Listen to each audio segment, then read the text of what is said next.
Genesis chapter 31. But Jacob soon learned that Laban's sons were grumbling about him. Jacob has robbed our father of everything, they said. He has gained all his wealth at our father's expense. And Jacob began to notice a change in Laban's attitude towards him. Then the Lord said to Jacob, "Return to the land of your father and grandfather and to your relatives there, and I will be with you."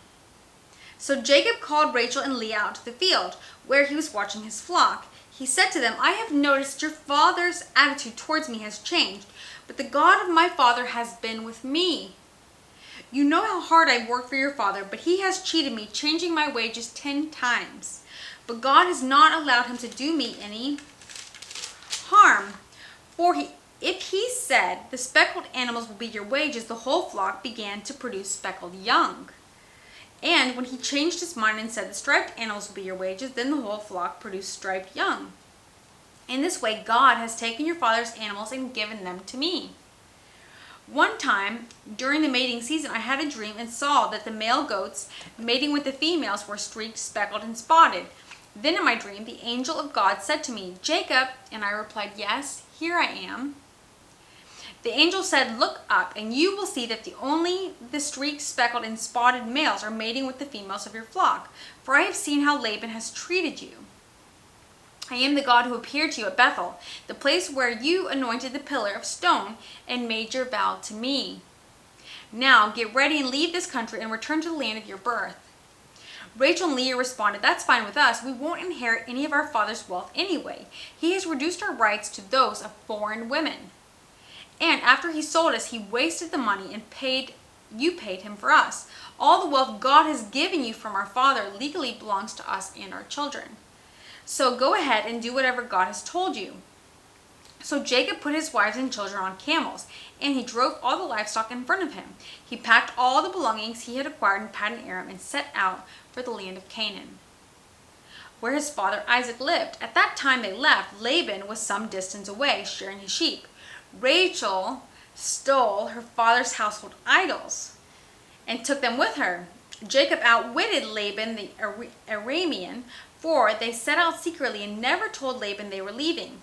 So Jacob took all his possessions with him and crossed the Euphrates River, heading for the hill country of Gilead. 3 days later, Laban was told that Jacob had fled. So he gathered a group of his relatives and set out in hot pursuit. He caught up with Jacob 7 days later in the hill country of Gilead. But the previous night, God had appeared to Laban the Aramean in a dream and told him, 'I'm warning you to leave Jacob alone.' Laban caught up with Jacob as he had camped in the hill country of Gilead, and he set up his camp not far from Jacob's. 'What do you mean by deceiving me like this?' Laban demanded. 'How dare you drag my daughters away like prisoners of war? Why did you slip away secretly? Why did you deceive me? And why did you say you wanted to leave? Why didn't you say you wanted to leave?' I like that question. 'I would have given you a farewell feast with singing and music accompanied by tambourines and harps. Why didn't you let me kiss my daughters and grandchildren and tell them goodbye? You have acted very foolishly. I could destroy you, but the God of your father appeared to me last night and warned me. Leave Jacob alone. I can understand your feeling that you must go and your intense longing for your father's home. But why you have stolen my gods?' 'I rushed away because I was afraid,' Jacob answered. 'I thought you would take your daughters from me by force. But as for your gods, see if you can find them and let the person who has taken them die. And if you find anything else that belongs to you, identify it before all the relatives of ours, and I will give it back.' But Jacob did not know that Rachel had stolen the household idols. Laban went first into Jacob's tent to search there, then into Leah's, and then the tents of the 2 servant wives. But he found nothing. Finally, he went into Rachel's tent, but Rachel had taken the household idols and hidden them in her camel's saddle, and now she was sitting on them. When Laban had thoroughly searched her tent without finding them, she said to her father, 'Please, sir, forgive me if I don't get up for you. I am having my monthly period.' So Laban continued his search, but he could not find the household idols. Then Jacob became very angry, and he challenged Laban. "What's my crime?" he demanded. "What have I done wrong to make you chase after me as though I were a criminal? You have rummaged through everything I own. Now show me what you found that belongs to you. Set it out here in front of us before our relatives for all to see. Let them judge between us. For 20 years I've been with you, caring for your flocks, and all that time your sheep and goats never miscarried. In all those years I never used a single ram of yours for food. If any were attacked and killed by wild animals, I never showed you the carcass and asked you to reduce the count of your flock. No, I took the loss myself. You made me pay for every stolen animal, whether it was taken in broad daylight or in the dark of night. I worked for you through the scorching heat of the day and through the cold and sleepless nights. Yes, for 20 years I slaved in your house. I worked for 14 years earning your 2 daughters, and then 6 more for your flock. And you changed my wages 10 times. In fact, if the God of my father had not been on my side, the God of Abraham and the fearsome God of Isaac, you would have sent me away empty-handed. But God has seen your abuse and my hard work. That is why he appeared to you last night and rebuked you." Then Laban replied to Jacob, "These women are my daughters, these children are my grandchildren, and these flocks are my flocks. In fact, everything you see is mine. But what can I do now about my daughters and their children? So come, let's make a covenant, you and I, and it will be a witness to our commitment." So Jacob took a stone and set it up as a monument. Then he told his family members, "Gather some stones." So they gathered stones and piled them in a heap. Then Jacob and Laban sat down beside the pile of stones to eat a covenant meal. To commemorate the event, Laban called the place Hagar Sahadutha, which means witness pile in Aramaic. And Jacob called it Galeed, which means witness pile in Hebrew. Then Laban declared, "This pile of stones will stand as a witness to remind us of the covenant we made today."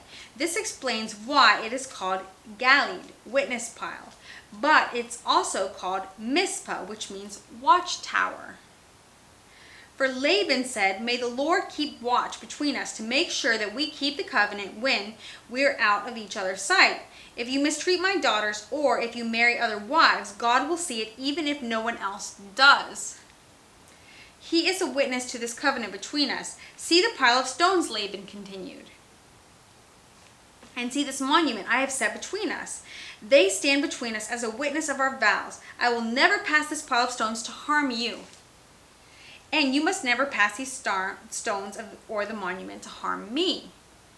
I call on the God of our ancestors, the God of your grandfather Abraham and the God of my grandfather Nahor, to serve as a judge between us." So Jacob took an oath before the fearsome God of his father Isaac to respect the boundary line. Then Jacob offered a sacrifice to God there on a mountain and invited everyone to a covenant feast. After they had eaten, they spent the night on the mountain. Laban got up early the next morning. He kissed his grandchildren and his daughters and blessed them. Then he left and returned home. Chapter 32. As Jacob started on his way again, the angel of God came to meet him. When Jacob saw them, he exclaimed, "This is God's camp." So he named the place Mahanaim. Then Jacob sent messengers ahead to his brother Esau, who was living in the region of Seir in the land of Edom. He told them, "Give this message to my master Esau. Humble greetings from your servant Jacob. Until now I have been living with Uncle Laban, and now I own cattle, donkeys, flocks of sheep and goats, and many servants, both men and women. I have sent these messengers to inform my lord of my coming, hoping that you will be friendly to me." After delivering the message, the messengers returned to Jacob and reported, "We met your brother Esau, and he is already on his way to meet you, with an army of 400 men. Jacob was terrified at the news. He divided his household along with the flocks and herds and camels into 2 groups. He thought, if Esau meets one group and attacks it, perhaps the other group can escape. Then Jacob prayed, "O God of my grandfather Abraham and God of my father Isaac, O Lord, you told me, return to your own land and to your relatives, and you promised me I will treat you kindly. I am not worthy of all the unfailing love and faithfulness you have shown to me, your servant. When I left home and crossed the Jordan River, I owned nothing except a walking stick. Now my household's filled 2 large camps. O Lord, please rescue me from the hands of my brother Esau. I am afraid that he is coming to attack me along with my wives and children. But you promised me, I will surely treat you kindly, and I will multiply your descendants until they become as numerous as the sands along the seashore, too many to count. Jacob stayed where he was for the night. Then he selected these gifts from his possessions to present to his brother Esau: 200 female goats, 20 male goats, 200 ewes, 20 rams, 30 female camels with their young, 40 cows, 10 bulls, 20 female donkeys, and 10 male donkeys. He divided these animals into herds and assigned each to different servants. Then he told his servants, "Go ahead of me with the animals, but keep some distance between the herds." He gave these instructions to the men leading the first group. "When my brother Esau meets you, he will ask, 'Whose servants are you? Where are you going? Who owns these animals?' You must reply, 'They belong to your servant Jacob, but they are a gift for his master Esau. Look, he is coming right behind us.'" Jacob gave the same instructions to the second and third herdsmen and to all who followed behind the herds. "You must say the same thing to Esau when you meet him, and be sure to say, 'Look, your servant Jacob is right behind us.'" Jacob gave the same instructions to the second and third herdsmen and to all who followed behind the herds. "You must say the same thing to Esau when you meet him, and be sure to say, 'Look, your servant Jacob is right behind us.'" Jacob thought, "I will try to appease him by sending gifts ahead of me. When I see him in person, perhaps he will be friendly to me." So the gifts were sent on ahead, when Jacob himself spent the night in the camp. During the night, Jacob got up and took his 2 wives, his 2 servant wives, and his 11 sons and crossed the Jabbok River with them. After taking them to the other side, he sent over all his possessions. This left Jacob all alone in the camp, and a man came and wrestled with him until the dawn began to break. When the man saw that he would not win the match, he touched Jacob's hip and wrenched it out of its socket. Then the man said, "Let me go, for the dawn is breaking." But Jacob said, "I will not let you go unless you bless me." "What is your name?" the man asked. He replied, "Jacob."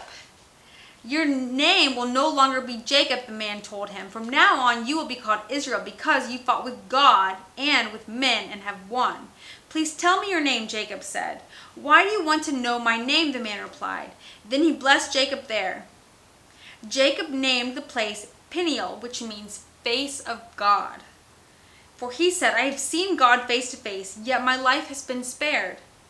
The sun was rising as Jacob left Peniel, and he was limping because of the injury to his hip. Even today, the place of Israel doesn't eat the tendon near the hip socket because of what happened that night when the man strained the tendon of Jacob's hip. Such a cool story. Isn't it such a cool story? Chapter 33, Jacob and Esau Make Peace, will be the next one that we read.